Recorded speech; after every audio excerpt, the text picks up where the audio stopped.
नमस्कार साथियों, मेरा नाम है अशोक पांडे और मेरे चैनल जय अशोक में आपका स्वागत है। फ्रेंड्स, आज हम इंडियन इकोनॉमी के मॉड्यूल डी में चैप्टर नंबर 30 जो कि मनी मार्केट के बारे में है, इसका पार्ट 2 करेंगे फ्रेंड्स।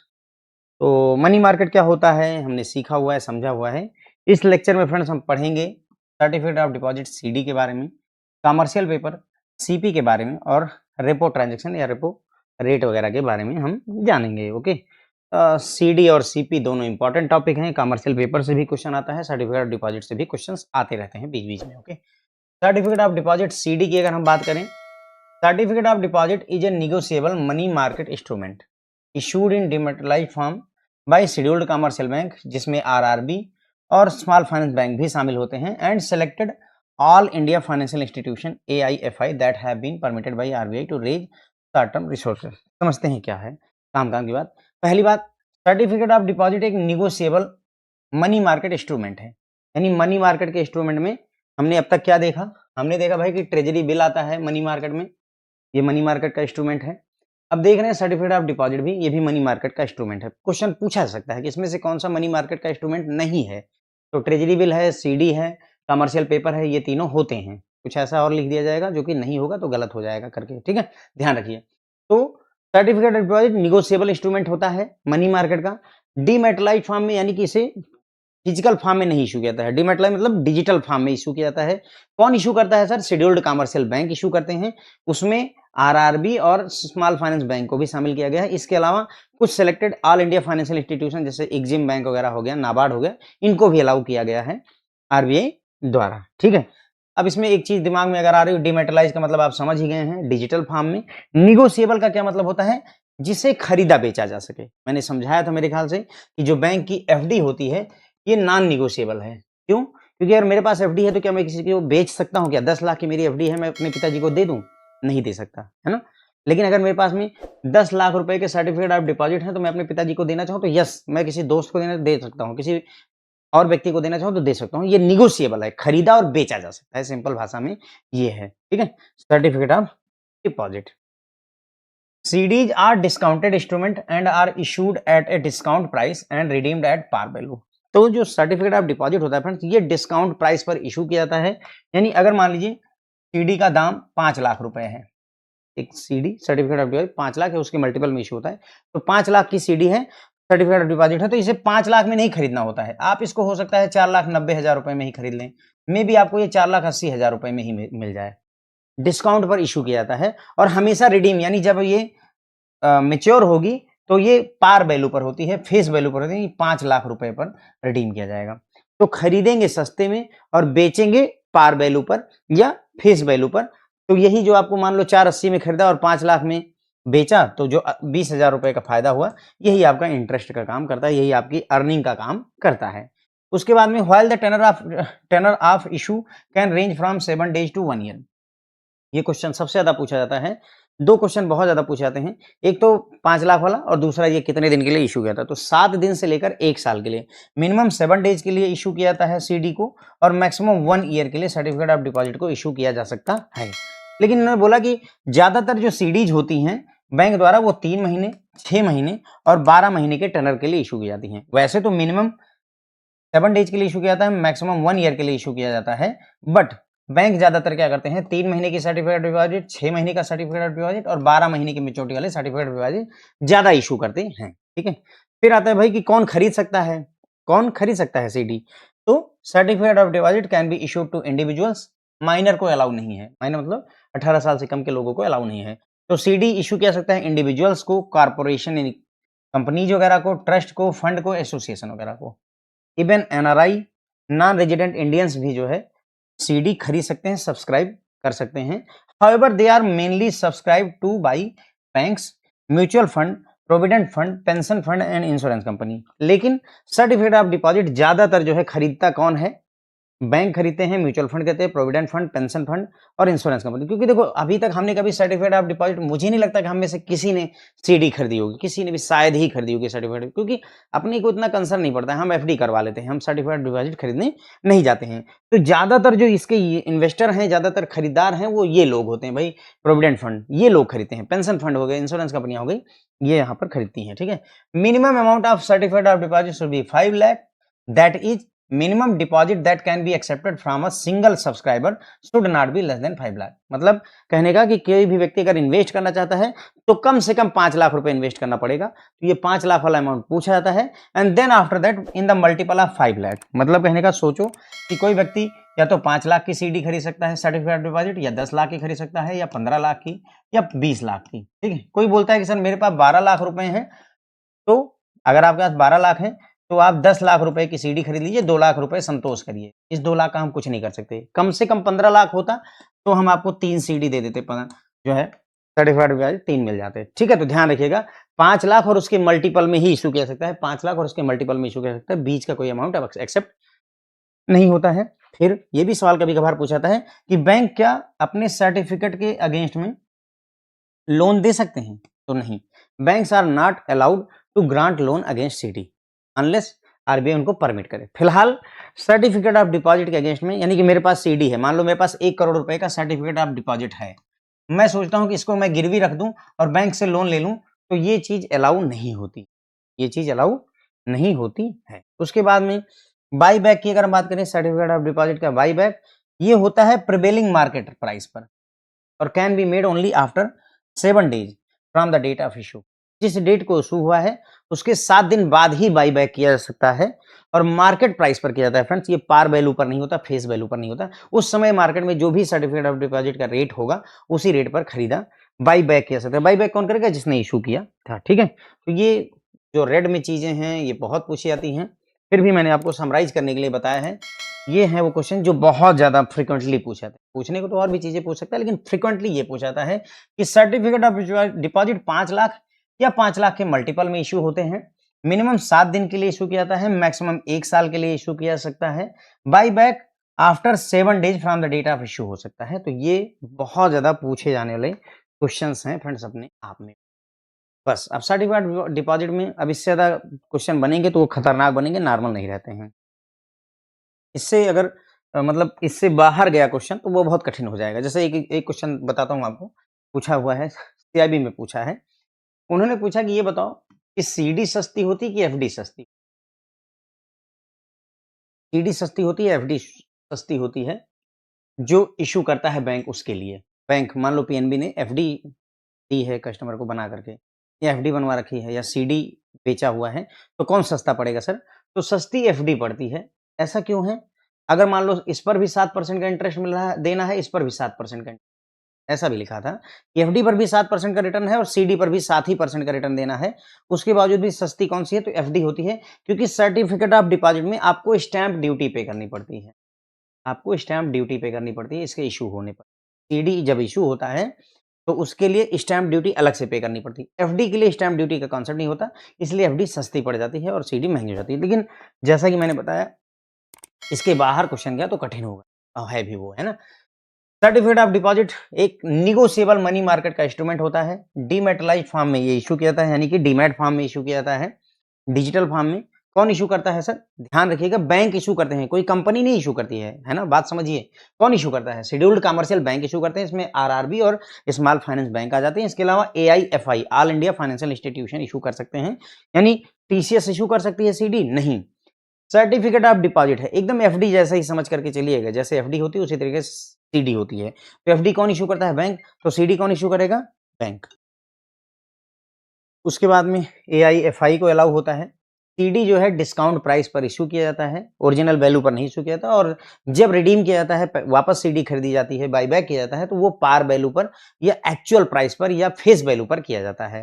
टेनर की बात करें तो मिनिमम 7 दिन के लिए, मैक्सिमम 1 साल के लिए सीडी इशू की जा सकती है, लेकिन बैंक जनरली 3 महीने, 6 महीने और 12 महीने, 3 month, 12 month, 3 month, 6 month, 12 month के टेनर में इशू करते हैं। ठीक है, सीडी इंडिविजुअल को इशू की जा सकती है, यानी इंडिविजुअल चाहे तो खरीद सकता है, कारपोरेशन खरीद सकते हैं, कंपनियां खरीद सकती हैं, ट्रस्ट खरीद सकते हैं, फंड खरीद सकते हैं, एसोसिएशन खरीद सकते हैं, इवन एनआरआई को भी परमिटेड है कि वो सीडी खरीद सकता है।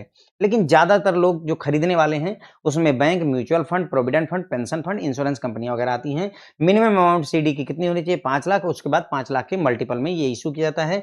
बैंकों को सीडी के अगेंस्ट में लोन देना अलाउ नहीं होता। सर्टिफिकेट ऑफ डिपॉजिट चाहे अपने बैंक की सर्टिफिकेट ऑफ डिपॉजिट हो चाहे किसी बैंक की हो, उससे फर्क नहीं पड़ता है, सीडी के अगेंस्ट में आप लोन नहीं दे सकते हैं।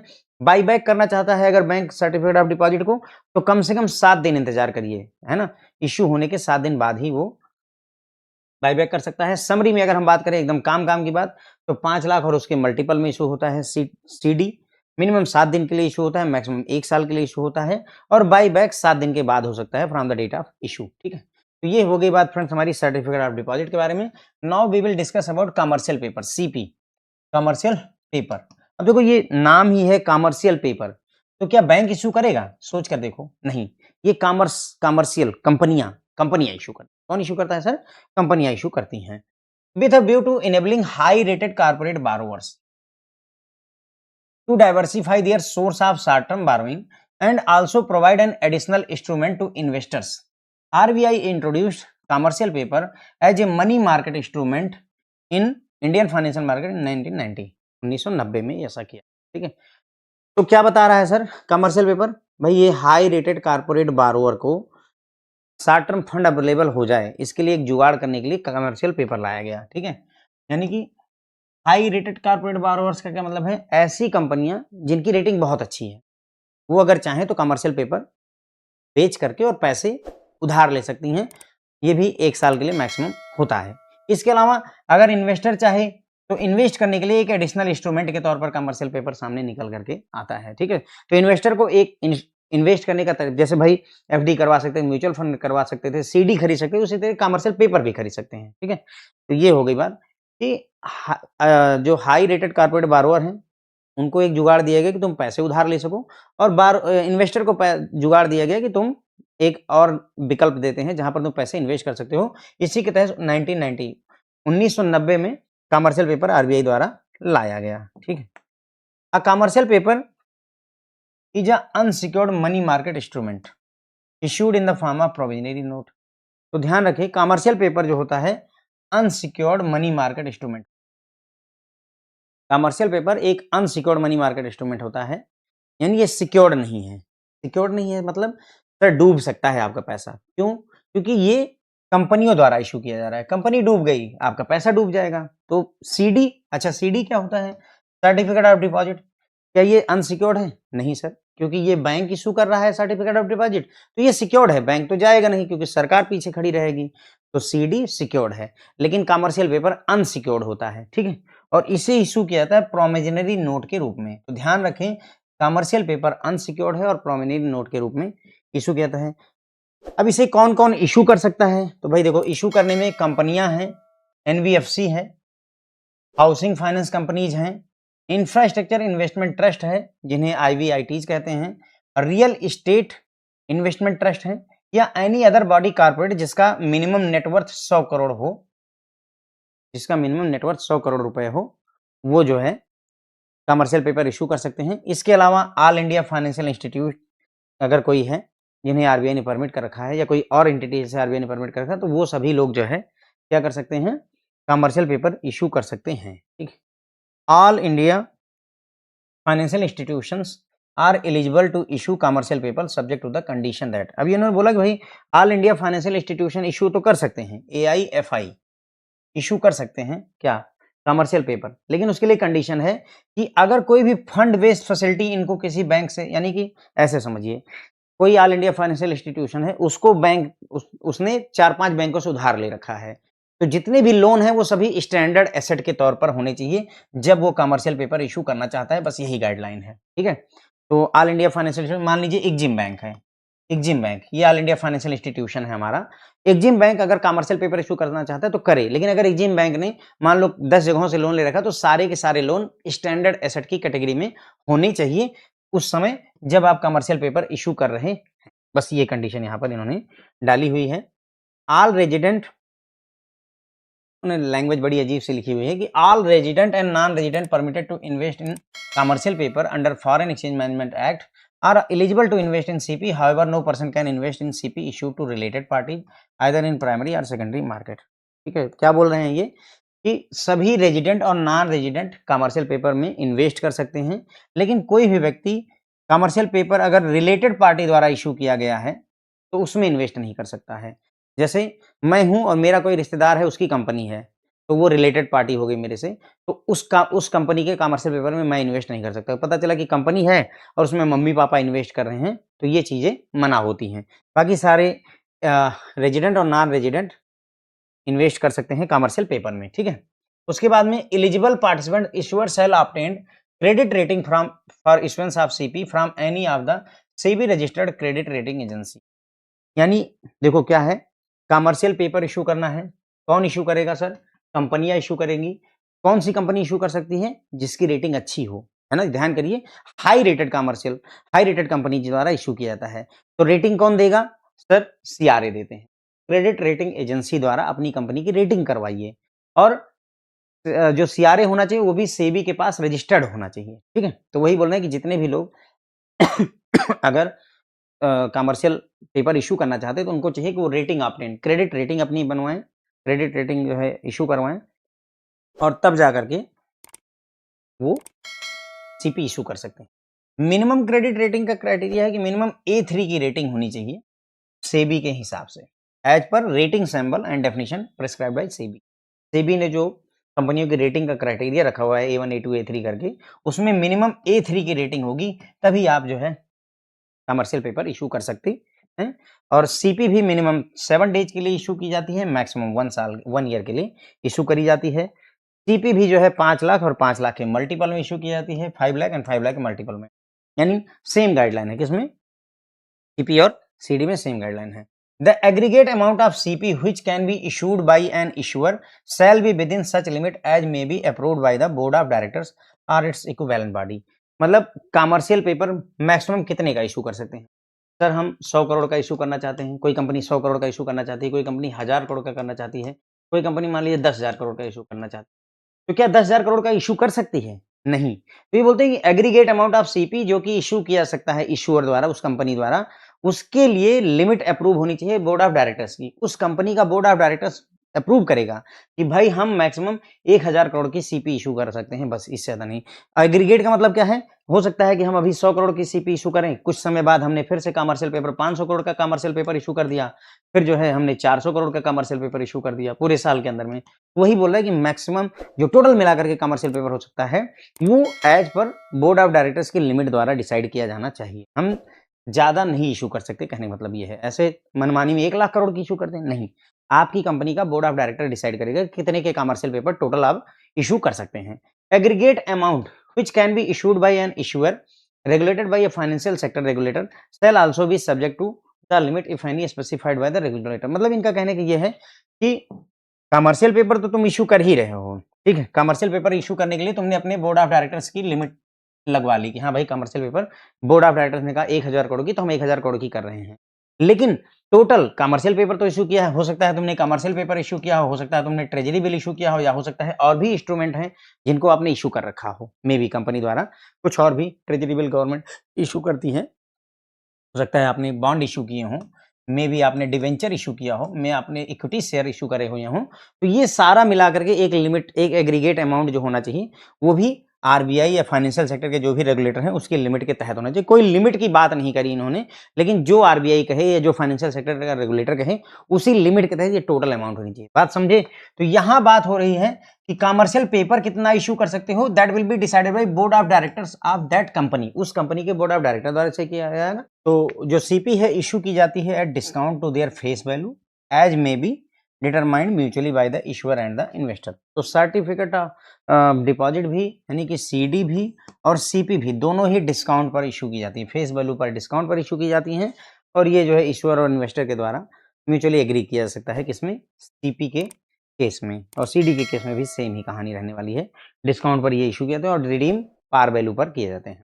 बाईबैक का सेम सीन है, बाईबैक भी ओनली आफ्टर 7 डेज ये किया जा सकता है। प्रिवेलिंग मार्केट प्राइस ओनली, है ना? Buyback offer can be made at prevailing market price only not before 7 days from the date of issue. मतलब 7 दिन से पहले इसको भी नहीं कर सकते हैं। किस रेट पर जो है बाईबैक किया जाएगा? तो जो भी मार्केट में रेट चल रहा होगा, प्रिवेलिंग रेट चल रहा होगा, उसी पर किया जाता है। समरी की बात करूं तो सेम वही, यहाँ पर भी वही चीजें इंपॉर्टेंट हैं कि कमर्शियल पेपर में 5 लाख और 5 लाख के मल्टीपल में इशू किया जाता है। मिनिमम 7 डेज के लिए कमर्शियल पेपर इशू किया जाता है, मैक्सिमम 1 साल के लिए इशू किया जाता है। और buy back only after 7 days किया सकता है from the date of issue. तो यही बातें यहाँ पर भी, यानी सब सेम है। अगर आप देखोगे तो सीपी और सीडी में ये काम की जो बातें हैं वो सेम है, ठीक है। तो देखो कमर्शियल पेपर में हमने बताया भाई आपको कि ये जो है हाई रेट वाले जो कारपोरेट बारोअर्स होते हैं वो अगर शॉर्ट टर्म के लिए फंड उधार लेना चाहते हैं तो उसके लिए कमर्शियल पेपर है। इन्वेस्टर को एक और तरीका मिल जाता है अपने पैसे को इन्वेस्ट करने का, इसीलिए आरबीआई 1990 में कमर्शियल पेपर लेकर आया। कमर्शियल पेपर अनसिक्योर्ड होता है, सिक्योर्ड नहीं होता क्योंकि इसे कंपनी इशू करती है। ये एक प्रोमिनरी नोट के रूप में इशू किया जाता है। कौन कौन इशू कर सकता है, तो उसमें company including NBFC, housing financial companies, IV InvIT यानी कि infrastructure investment fund, real estate investment fund, investment trust REIT, इनके द्वारा इशू किया सकता है, या कोई और बॉडी कॉर्पोरेट है जिसका नेटवर्थ 100 करोड़ या उससे अधिक का होता है वो कर सकते हैं। इसके अलावा ऑल इंडिया फाइनेंशियल इंस्टीट्यूशन भी सीपी इशू कर सकते हैं, लेकिन उनको अगर उन्होंने लोन ले रखा है तो सारे लोन स्टैंडर्ड एसेट की कैटेगरी में होने चाहिए जब भी ये कमर्शियल पेपर इशू किया जा रहा हो उस समय पर, ठीक है। उसके बाद में सभी रेजिडेंट और नॉन रेजिडेंट सीपी में इन्वेस्ट कर सकते हैं, लेकिन कोई भी व्यक्ति अगर कमर्शियल पेपर में रिलेटेड पार्टी द्वारा इशू किया गया है कमर्शियल पेपर तो उसमें इन्वेस्ट नहीं कर सकता है। जैसे रिश्तेदार, नातेदार और मम्मी पापा ये लोग नहीं इन्वेस्ट करते, तो उन्हें बेटे की खुद की कंपनी में या बेटी की खुद की कंपनी में, ओके। उसके बाद में जिसको भी कमर्शियल पेपर इशू करना है उसको चाहिए कि वो सीआरए के पास जाए, जिस कंपनी को क्रेडिट रेटिंग एजेंसी के पास जाए, अपनी कंपनी की क्रेडिट रेटिंग करवाए, ठीक है। क्रेडिट रेटिंग लेगा और credit rating SEBI registered CRA से होनी चाहिए। Minimum credit rating as per SEBI A3 होनी चाहिए, यानी कि ये A3 क्या है, तो जो डेफिनेशन सेबी ने दे रखी उसके हिसाब से A3 को माना जाएगा कि मिनिमम क्रेडिट रेटिंग A3 होनी चाहिए। मिनिमम कमर्शियल पेपर 7 दिन के लिए, मैक्सिमम 1 साल के लिए इशू किया जाता है। कमर्शियल पेपर भी 5 लाख और उसके मल्टीपल में इशू किया जाता है। कमर्शियल पेपर टोटल पूरे साल में कितना कमर्शियल पेपर इशू किया सकता है उसका डिसीजन बोर्ड ऑफ डायरेक्टर्स द्वारा लिया जाएगा। पूरे साल में कोई भी कंपनी कितना पैसा उधार ले सकती है उसका डिसीजन आरबीआई वगैरह द्वारा, फाइनेंशियल सेक्टर के रेगुलेटर द्वारा किया जाता है, ठीक है। कमर्शियल पेपर डिस्काउंट पर, फेस वैल्यू पे डिस्काउंट पर इशू किया जाता है और म्यूचुअली ये इश्यूअर और इन्वेस्टर द्वारा डिसाइड करता है कि क्या प्राइस रहने वाला है। बाय बैक किया सकता है लेकिन 7 दिन के बाद ही किया सकता है from the date of issue. Summary में हमने देखा 5 लाख और उसके मल्टीपल में सीपी इशू होती है, मिनिमम 7 दिन के लिए सीपी इशू होती है, मैक्सिमम 1 साल के लिए सीपी इशू होती है और बाय बैक जो है केवल 7 दिन के बाद हो सकता है from the date of issue. Now if we go ahead and take the third topic, repo. तो भाई रेपो क्या होता है थोड़ा समझते हैं। यही आपका रेपो रेट जो आप समझते हैं वही सेम चीज है रेपो, थोड़ा डिटेल में समझने का प्रयास करेंगे। Repo is repurchase agreement. Repurchase को रेपो बोला गया है। रीपर्चेज को repo is a repurchase agreement, यानी रीपर्चेज दोबारा से परचेज करने का एग्रीमेंट होता है entered into between eligible counter parties for borrowing and lending of funds on a collateralised basis. तो मतलब रेपो एक एग्रीमेंट है बारोइंग और लेंडिंग के लिए, दो पार्टियां होंगी, दो काउंटर पार्टीज होंगे, एक बारो करेगी उधार लेगी, एक उधार देगी। कोलेटरलाइज्ड बेसिस मतलब यहाँ पर कोलेटरल बंधक के तौर पर गवर्नमेंट सिक्योरिटीज रखी जाती हैं, बंधक के तौर पर गवर्नमेंट सिक्योरिटीज यहाँ पर रखी जाती हैं, ठीक है। अब यहाँ पर स्टार लगा हुआ है, इसका मतलब ये चीजें कुछ दूर तक मैंने खुद ऐड करी हैं, ये बुक में नहीं दी है, लेकिन हम इसको थोड़ा सरल भाषा में समझेंगे तो चीजें ज्यादा समझ में आती हैं, ठीक है। To put it slightly more practical term, a repo या उसे शॉर्ट टर्म परचेज एग्रीमेंट कहते हैं, is essentially a short term highly secure loan. तो अगर हम सरल भाषा में समझें तो रेपो का मतलब होता है शॉर्ट टर्म का बहुत ज्यादा सिक्योर लोन है, ये शॉर्ट टर्म का लोन है और बहुत ज्यादा सिक्योर होता है। इसे short for repurchase agreement, repo को रीपर्चेज एग्रीमेंट कहा जाता है। हियर इज द ब्रेकडाउन, कैसे ये मैकेनिज्म काम करती है। तो देखिए रेपो में दो लेग होती हैं, the two legs of repo, repo में दो लेग होती हैं। A repo transaction always happen in two distinct phases or legs, यानी कोई भी रेपो ट्रांजेक्शन दो लेग में या दो फेज में होती है। तो पहली लेग कौन सी है, ये वाली लेग नंबर 1, द सेल या द बारोइंग, यानी कि यहाँ पर गवर्नमेंट सिक्योरिटी को बेचा जा रहा है या रुपए उधार लिए जा रहे हैं, ठीक है। A financial institution like a bank need short term cash, एक फाइनेंशियल इंस्टीट्यूशन जैसे कोई बैंक है उसको शॉर्ट टर्म के लिए, हो सकता है ओवरनाइट के लिए पैसों की जरूरत पड़ जाए, some time just overnight to meet regulatory requirement. तो बैंक वगैरह होते हैं, फाइनेंशियल इंस्टीट्यूशन होते हैं, उनको कई बार जो है पैसों की जरूरत पड़ जाती है अचानक से, हो सकता है एक ही दिन के लिए पड़ जाए जरूरत, है ना, ताकि वो रेगुलेटरी रिक्वायरमेंट यानी सीआरआर और एसएलआर की जरूरतों को पूरा कर सके। मे बी इस चीज के लिए आपको पैसों की कमी हो गई, सीआरआर की कमी हो गई, तो हमें पैसों की नीड हो जाती है। तो उस केस में क्या होगा, अब पैसों की कमी है बैंक के पास, मान लेते हैं हमारा बैंक है बैंक ए, इसके पास पैसे की कमी है जिससे सीआरआर पूरा नहीं हो पा रहा है। It sells some of its high quality asset usually government security GSEC to lender like another bank और म्यूचुअल फंड और RBI।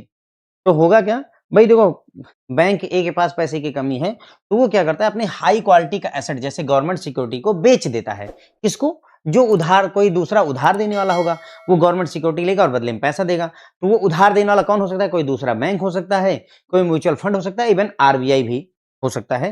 तो RBI से पैसे ले सकता है। तो बैंक ए, हम मान लेते हैं कि बैंक ए को पैसे की कमी है और RBI से ये पैसे लेना चाहता है, ये केस मानकर चलते हैं।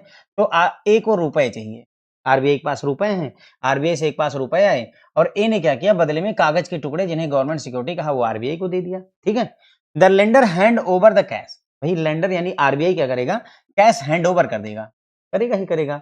Eight this specific moment it looks like standard everyday sale of bond, मतलब कैश हैंड ओवर हो तो ऐसा लगा ना कि हमने बॉन्ड बेचा और बदले में कैश मिला, ऐसा ये फील देता है।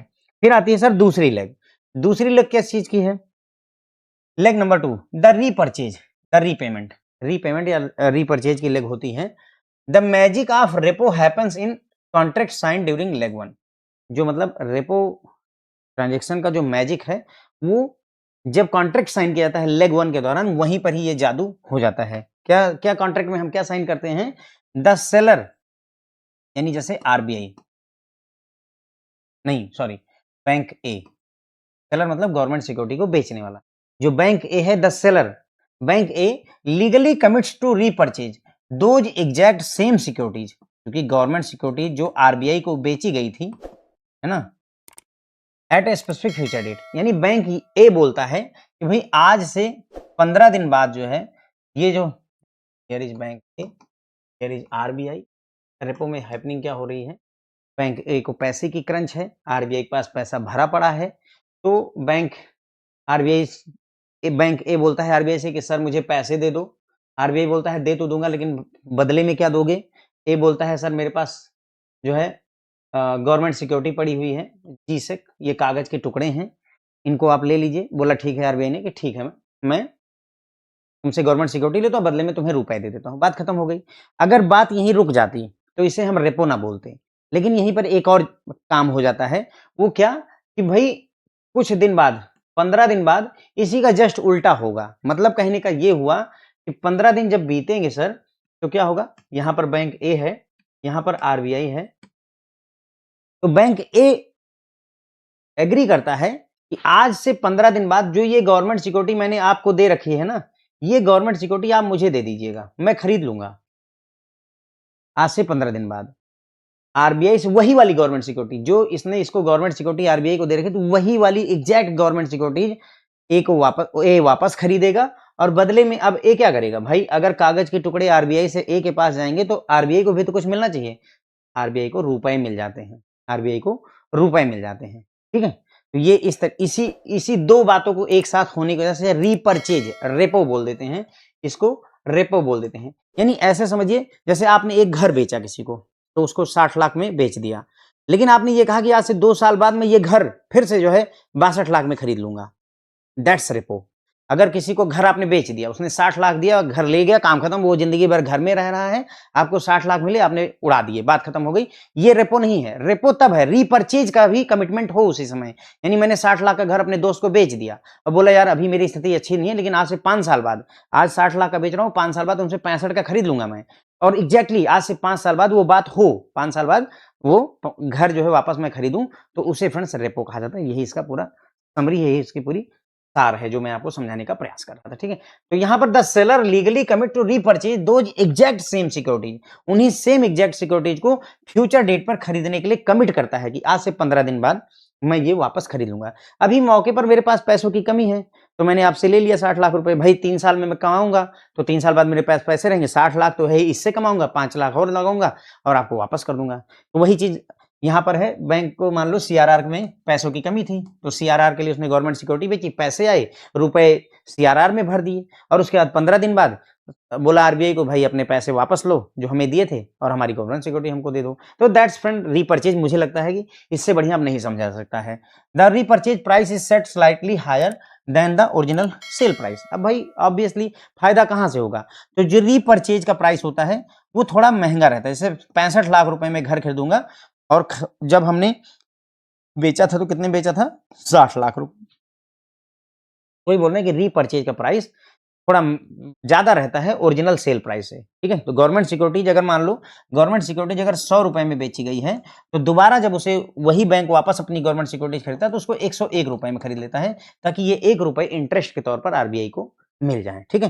तो difference between the original sale price, यानी कि मान लो हमने 100 रुपए में गवर्नमेंट सिक्योरिटी बेच दी, तो difference between original sales price and the purchase repurchase price, मान लो 101 रुपए में हमने रीपर्चेज किया उसी गवर्नमेंट सिक्योरिटीज को, तो ये जो इनका डिफरेंस है 101 में से 100 का 1 रुपए का, यही फ्रेंड जो है इंटरेस्ट माना जाता है, is effectively the interest charge on the loan, और इसी 1 रुपए को ही रेपो रेट कह देते हैं, इसी 1 रुपए को ही रेपो रेट कहते हैं, ठीक। ये बोलते हैं कि the difference between the original sale price, 100 रुपए का ओरिजिनल जो है बेचा गया था government security, and the repurchase price 101 रुपए, is effectively the interest charge on the loan, loan पर कितना इंटरेस्ट चार्ज हुआ वो इन्हीं दोनों का अंतर डिसाइड करता है।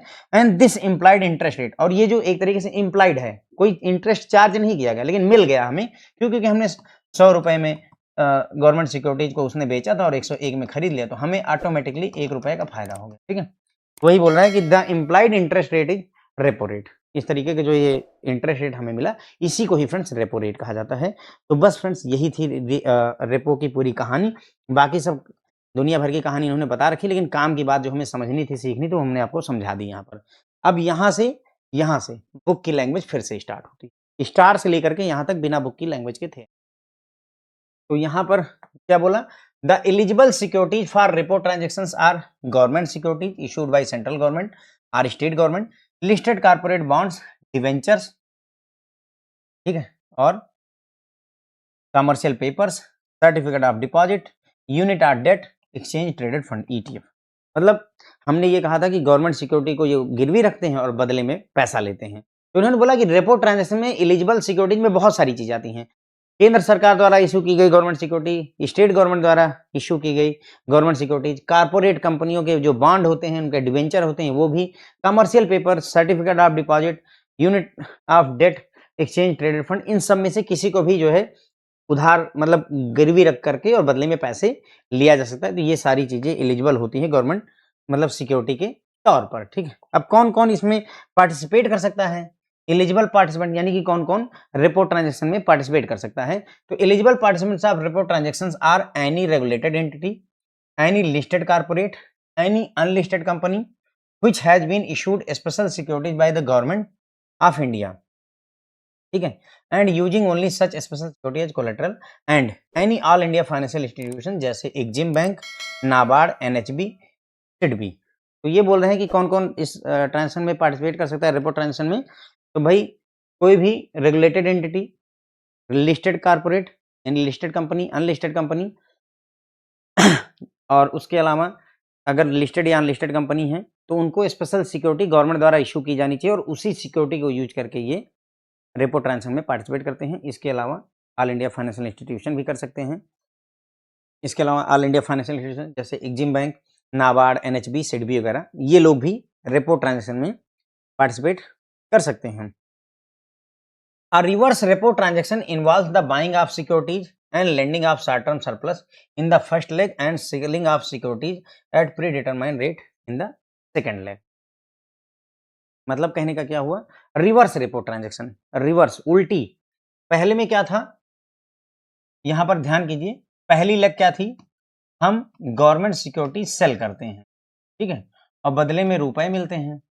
और दूसरी लेग में ऐसा क्या था, हम गवर्नमेंट सिक्योरिटी बाई करते हैं और बदले में रुपए देते हैं, है ना भाई, बाई करते हैं और देते हैं। रिवर्स रेपो रेट उल्टी चलती है। Reverse repo transaction involve buying of securities, यानी कि रिवर्स रेपो में पहली लेग होगी, इसमें आप बाई करेंगे गवर्नमेंट सिक्योरिटी को, क्या करेंगे, गवर्नमेंट सिक्योरिटी को बाई करते हैं। तो अगर खरीदेंगे तो रुपया क्या करना पड़ेगा सर, रुपया देना पड़ेगा, ठीक है, और उसके बाद में पहले गवर्नमेंट सिक्योरिटीज को बाई किया है तो दोबारा सेल करोगे, तो सेल करोगे गवर्नमेंट सिक्योरिटीज को। अब सेल करोगे तो क्या होगा, रुपया आएगा कि जाएगा सर, रुपया आएगा। यही बात इन्होंने बोली है कि भाई रिवर्स रेपो ट्रांजैक्शन में buying of securities and lending of short term surplus in the first leg, पहली लेग में क्या होता है, आप सिक्योरिटी को बाई करते हैं और सिक्योरिटी को बाई करते हैं और रुपए उधारी पर देते हैं, लेंडिंग करते हैं फर्स्ट लेग में, lending surplus short term surplus first leg में, और सेलिंग द सिक्योरिटी फिर दूसरी लेग में गवर्नमेंट सिक्योरिटी को सेल करते हैं, वो आपकी सेकंड लेग होती है, जस्ट उल्टी होती है। तो यही बताया इन्होंने, automatically therefore a repo transaction for one counter party become a reverse repo transaction for another counter party. तो इन्होंने बोला कि एक ट्रांजैक्शन जो एक पार्टी के लिए रेपो है, दूसरी पार्टी के लिए रिवर्स रेपो होती है ऑटोमेटिकली। अभी मैं थोड़ा-सा समझा भी दूँगा इसको, परेशान ना हो, बस थोड़ा-सा समझने का प्रयास करें। उसके बाद में repo transaction facilitate bank to invest their surplus cash for adjusting CRR position and also for adjusting SLR position.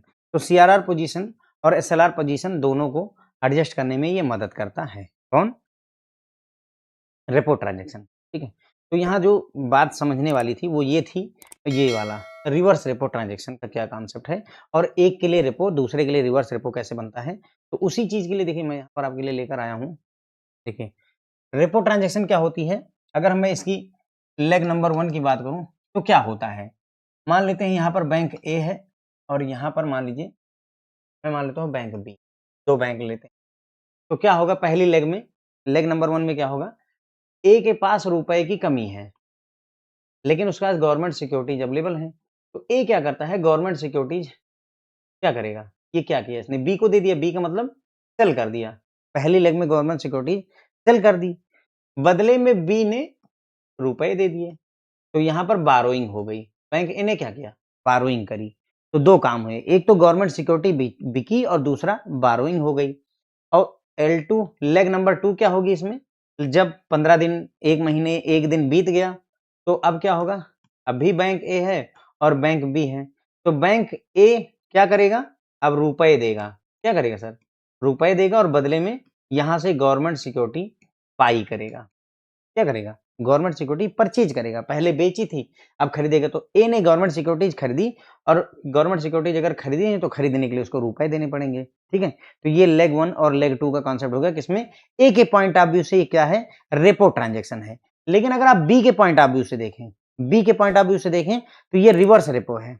ये क्या है, रिवर्स रेपो। क्यों, क्योंकि बी क्या कर रहा है, देखो यहाँ पर बी कर रहा है, गवर्नमेंट सिक्योरिटी क्या कर रहा है बी, यहाँ पहली ही लेग में देखिए what bank B is doing, bank B buy कर रहा है गवर्नमेंट सिक्योरिटी को। देखो बैंक बी क्या कर रहा है, गवर्नमेंट सिक्योरिटी को बाई कर रहा है। भाई ए ने बेची, बी ने खरीदी, और ए ने उधार लिया तो बी ने क्या किया, बी ने लेंडिंग करी है। बी ने क्या किया, लेंडिंग करी, यानी गवर्नमेंट सिक्योरिटी बाई कर रहा है और लेंडिंग कर रहा है, ठीक है। बिल्कुल जस्ट उल्टा है, मतलब कहने का जो बैंक ए के लिए रेपो ट्रांजेक्शन है वो बैंक बी के लिए रिवर्स रेपो ट्रांजेक्शन है। अब यहां आओगे तो क्या हो जाएगा, इनका उल्टा चलेगा। देखो कैसे, बैंक बी यहां पर क्या कर रहा है, अगर हम बैंक बी देखें, देखो bank A government security by कर रहा है तो इसका मतलब बैंक बी गवर्नमेंट सिक्योरिटी बेच रहा है, सेलिंग कर रहा है, ठीक है। तो हाँ सेलिंग का केस हो गया। रुपए जो है, मतलब बैंक बी क्या कर रहा है, एक तरीके से अगर हम देखें यहाँ पर, भाई इसको रुपए मिल रहे हैं तो इसने क्या किया, एक तरीके से लेंडिंग की। एक तरीके से अगर देखें तो ए ने इसको लेंडिंग करी, अगर हम चाहें कहना, तो यानी कि हम कह सकते हैं बैंक बी बारो कर रहा है। क्या कर रहा है, बैंक बी बारोइंग कर रहा है। तो जस्ट उल्टा हो जाता है। तो एक के लिए रेपो ट्रांजेक्शन, दूसरे के लिए रिवर्स रेपो ट्रांजेक्शन का काम करती है। तो बैंक ए है शॉर्टेज ऑफ कैश, तो give government security to RBI and get cash, and then यानी ये लेग 1 हो गई। Then again buy back the government security from RBI और गिव देम कैश, यानी आरबीआई को कैश दे देता है। तो ये रेपो ट्रांजेक्शन हो जाती है। रिवर्स रेपो में उल्टा हो जाता है, यहां पर तुम्हारे पास कैश की अधिकता है, बैंक ए के पास सरप्लस है। मान लीजिए बैंक ए है, इसके पास बहुत सारा रुपया भरा हुआ है, ठीक है, और यहाँ पर बैंक बी है, इसके पास पैसे की कमी है। तो बैंक ए बोलता है कि तुम मुझसे रुपए ले लो, बी को रुपए दे दिए गए, और बैंक बी बोलता है ठीक है मैं बदले में अपनी गवर्नमेंट सिक्योरिटी आपके पास गिरवी रख देता हूँ या आपको बेच देता हूँ, ठीक है। तो यहाँ पर ए ने क्या किया, बाई कर लिया। तो फ्रेंड्स यही ये रिवर्स रेपो है, ठीक है। तो अगर अगर आप गवर्नमेंट सिक्योरिटी बेचते हैं, अगर आप गवर्नमेंट सिक्योरिटी बेचते हैं, सेल करते हैं और बाद में रीपरचेज का एग्रीमेंट करते हैं, रीपरचेज, तो वो आपके लिए रेपो है। यहाँ पर क्या हो रहा है, यहाँ पर आप बाई कर रहे हैं, बेच नहीं रहे हैं, यहाँ बाई नहीं कर रहे हैं, बेच रहे हैं, मतलब जो है सेल नहीं कर रहे हैं, बाई कर रहे हैं। रीपरचेज कब होगा, जब पहले आप सेल करेंगे, तब आप रीपरचेज़ करेंगे, है ना? सेल करेंगे तब रीपरचेज़ करेंगे। यहाँ पर देखो रीपरचेज़ का कॉन्सेप्ट नहीं हो रहा है क्योंकि आप बेच ही नहीं रहे हो। ये बेच रहा है, ये रीपरचेज़ का एग्रीमेंट करेगा। कौन करेगा? बी रीपरचेज़ करेगा। तो बी के हिसाब से रेपो होगी, आपके हिसाब से रिवर्स रेपो होती है। ठीक है? ध्यान रखिएगा। कैसे पहचानोगे कि रेपो है किसके लिए रिवर्स रेपो? वही बता रहा हूँ कि जो बेचेगा वही तो रीपरचेज़ करेगा। तो बस ध्यान रखिए जो बेच रहा है वो रेपो में जा रहा है, जो खरीद रहा है वो उल्टा रिवर्स रेपो में जा रहा है। तो वही बोल रहे हैं बैंक के पास सरप्लस कैश है, तो वो क्या करता है वो सरप्लस कैश जो है आरबीआई को दे देता है और बदले में उनसे गवर्नमेंट सिक्योरिटीज ले लेता है और बाद में उन आरबीआई गवर्नमेंट सिक्योरिटी खरीद लेती है और बदले में ए को कैश दे देती है।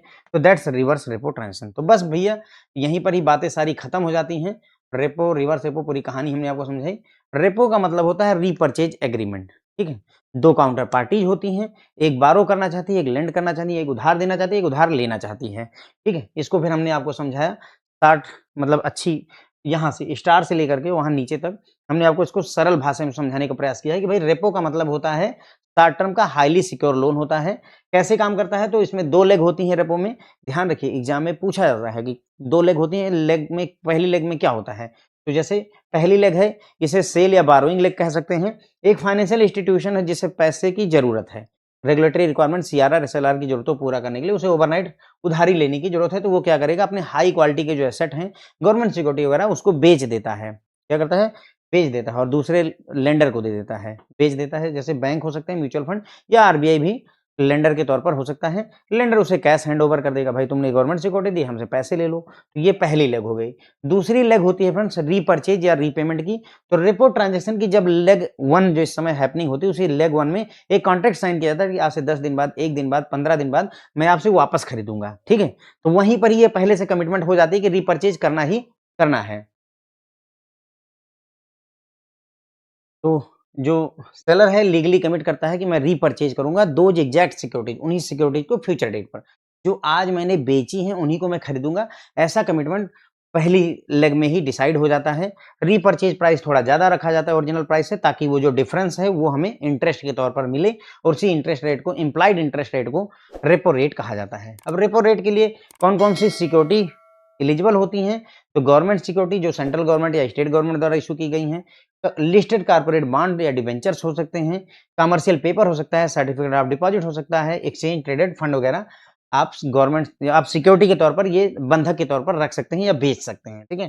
कौन-कौन पार्टिसिपेट कर सकता है रेपो ट्रांज़ैक्शन में? तो कोई भी regulated entity, listed corporate, unlisted company, उसके बाद में ऑल इंडिया फाइनेंशियल इंस्टीट्यूशन जैसे एक्जिम बैंक, नाबार्ड, एनएचबी, सिडबी वगैरह ये सभी रेपो ट्रांज़ैक्शन में पार्टिसिपेट कर सकते हैं।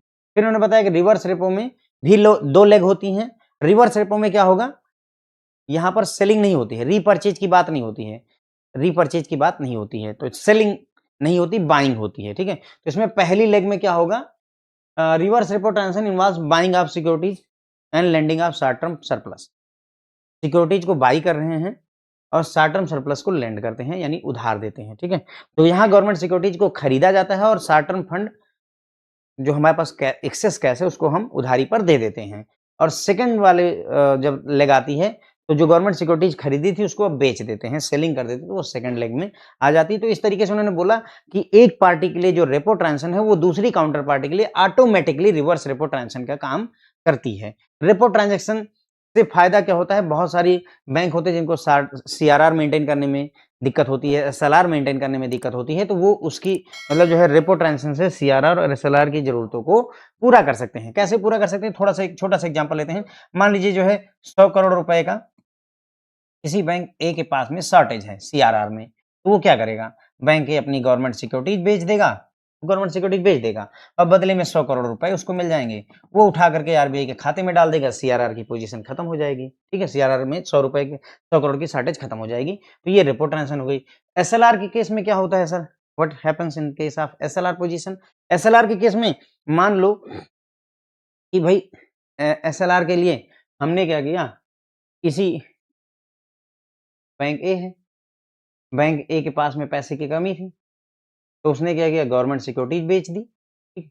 गवर्नमेंट सिक्योरिटी किसने ले ली? बैंक बी ने और जो बैंक बी है उसको ये जो गवर्नमेंट सिक्योरिटीज़ हैं वो एसएलआर के लिए एलिजिबल होती हैं भाई। एसएलआर कैश के रूप में, गोल्ड के रूप में और गवर्नमेंट सिक्योरिटी यानी कि अप्रूव्ड सिक्योरिटी के रूप में मेंटेन हो सकता है। तो ये जो गवर्नमेंट सिक्योरिटीज आई वो बैंक बी के एसएलआर की जरूरतों को पूरा करेंगी कि नहीं करेंगी? हाँ सर, बिल्कुल करेंगी। तो रुपए गए तो बैंक ए का सीआरआर की जरूरत पूरी हो गई और गवर्नमेंट सिक्योरिटी आई तो बैंक बी की एसएलआर की रिक्वायरमेंट पूरी हो गई। तो इस तरीके से ये जो लाइन है उसका ये मतलब है। ठीक है, रेपो ट्रांजेक्शन में कौन सी लग क्या करती है उसके बारे में मैंने आपको रेपो ट्रांजेक्शन और रिवर्स रेपो ट्रांजेक्शन में भी बता दिया है ताकि आपको समझ में आ जाए। ठीक है, तो बस अब इससे ज्यादा मैं उम्मीद नहीं करता कि एग्जाम में आपको सीपी सीडी और रेपो ट्रांजेक्शन के बारे में इससे ज्यादा पूछने की जरूरत नहीं है और ना ही आपको इससे ज्यादा समझने की भी जरूरत है। मैंने आपको मतलब भर का समझा दिया। Thank you so much friends.